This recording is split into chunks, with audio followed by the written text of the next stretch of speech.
She committed Zina and he got paradise. Story time. Once, there was an Imam who had a recurring dream, 6 times in a row, in fact. Each night, he saw the Prophet ﷺ telling him that his neighbor was his companion in paradise. At first, the Imam brushed it off as just a dream. But when the dream repeated itself again and again, he knew it was more than that. He had to find out why. So, one day, the Imam went to his neighbor and asked, "What have you done to deserve such a high honor? Why do I see you as the Prophet's neighbor in paradise?" The neighbor was taken aback and replied, "I don't know.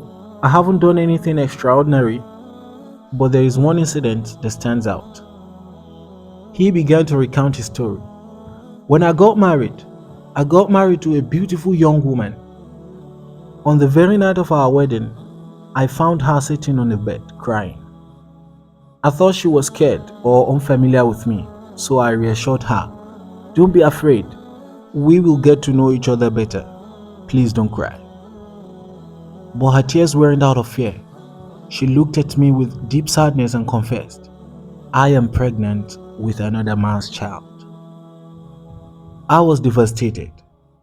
I had just got married, and now I found out she had committed adultery and was carrying another man's child.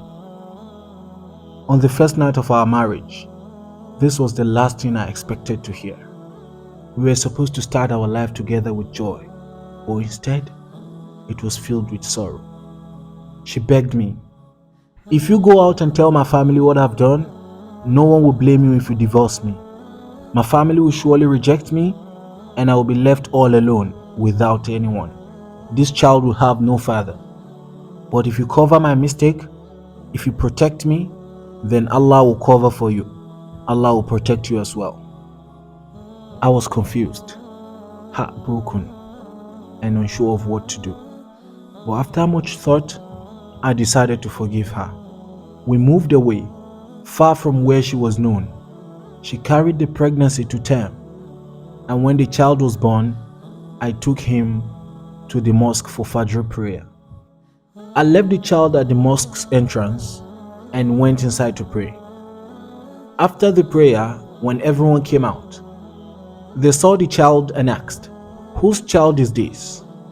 Who is the father?" No one answered, so I stepped forward and said, "Bear witness, this child is not mine by birth, but I will raise him as my own. I will adopt him."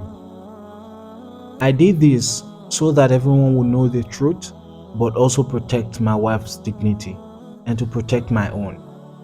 I chose to cover for her just as she asked. The Imam listened to this man's story and realized the profound sacrifice, mercy, and forgiveness he had shown. It was then clear why this man was deserving of such an honor in the hereafter. This story beautifully illustrates the hadith of the Prophet ﷺ. Whoever covers for his Muslim brother, Allah will cover for him. Click on the subscribe button if you enjoyed the story and stay tuned for more. Salam.